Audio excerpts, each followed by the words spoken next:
সত্য প্ৰমাণিত প্ৰাগ নিউজৰ বাতৰি সময়ত সাহায্য নাপালে বানাক্ৰান্তই সদনত চৰকাৰৰ ব্যৰ্থতাৰ তথ্য কিয় বান সাহায্যত বিলম্ব চৰকাৰৰ 3 মাহৰ ভিতৰত বানাক্ৰান্তই পাব চৰকাৰী নীতি অনুসৰি সম্পূৰ্ণ বান সাহায্য 17 জুলাইত সংবাদমেল যোগে এই ঘোষণা কৰিছিল মন্ত্ৰী হিমন্ত বিশ্ব শৰ্মাই পৰ্যাপ্ত পুঁজি আমাৰ লগত আছে সেই কাৰণে ৰিলিফ আৰু ৰিহেবিলিটেশ্যনৰ ক্ষেত্ৰত আমি কোনো ধৰণৰ কটো কম্প্ৰমাইজ কৰিব নালাগে কেম্পৰ পৰা যোৱাৰ সময়ত ৰিলিফ মেনুৱেল মতে যি 3800 টকা তেওঁলোকে পায়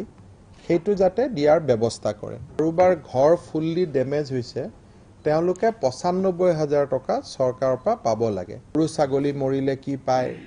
পকা ঘৰ ডেমেজ হলে কি পায় কেঁচা ঘৰ ডেমেজ হলে কি পায় এই গুটে ব্যৱস্থাখিনি মেনুৱেলত আছে কিন্তু ডিসি সকলে হেতু কাৰ্যত দিব যাওঁতে বহুত পলম কৰে এবাৰ আমি কৈছো যে প্ৰথম 3 মাহৰ ভিতৰতে যাতে সেইখিনি গোটাই দিয়ে 3 মাহ কেতিয়াবাই পাৰ হল কিন্তু সাহায্য নাপালে বানাক্ৰান্তই প্ৰাগ নিউজত চৰকাৰী ব্যৰ্থতাৰ বাতৰি বিস্তৃত হৈ প্ৰচাৰ হল এইবাৰ এই তথ্য ৰাজহুৱা হল সদনৰ মজিয়াত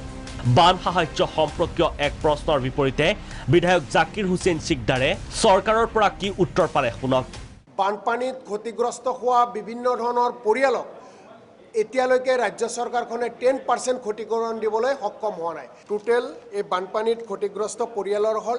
11,82,989টা পৰিয়াল 89টা পৰিয়াল তাত আৰু গৰখনীয়াত যোৱা পৰিয়ালৰ সংখ্যা হৈছে 6,892টা এই পৰিয়ালসমূহক যিখিনি তেওঁলোকে এই পৰিয়ালসমূহক যদি গৰখনীয়াত যোৱা পৰিয়ালক যদি 96,000 কে দিব লগা হয় কিমান কোটি টকা হয় আৰু 11 লাখৰ ওপৰত যিখিনি পৰিয়াল ক্ষতিগ্ৰস্ত হৈছে তেওঁলোকক যদি 3,800 টকাকেও দিব লগা হয় কিমান টকা হয় আপোনালোকক তথ্য দিছো বৰ্তমানলৈকে মাত্ৰ এই চৰকাৰখনে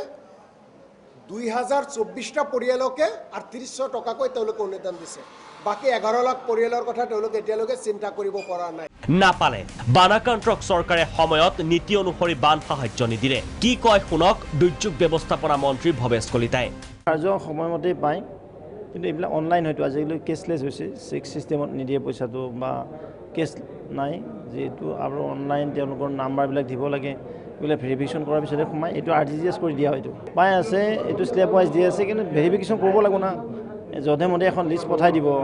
সেই লিষ্টখনক আমি ইয়াৰ পৰা পইচা দি পঠাব আমাৰ বিভাগে ৰাজহ বিভাগে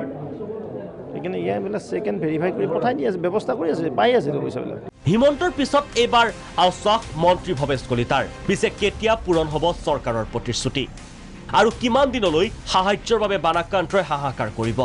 নে ঘোষণাতে সীমাবদ্ধ থাকিব চৰকাৰৰ প্ৰতিশ্ৰুতি সেয়া স্পষ্ট হ'ব অনাগত সময়ত ভিডিঅ' জাৰ্নেলিষ্ট দিলীপ আৰু ৰিজুৰ সহযোগত ৰমেন কলিতা ৰিপৰ্ট প্ৰাগ নিউজ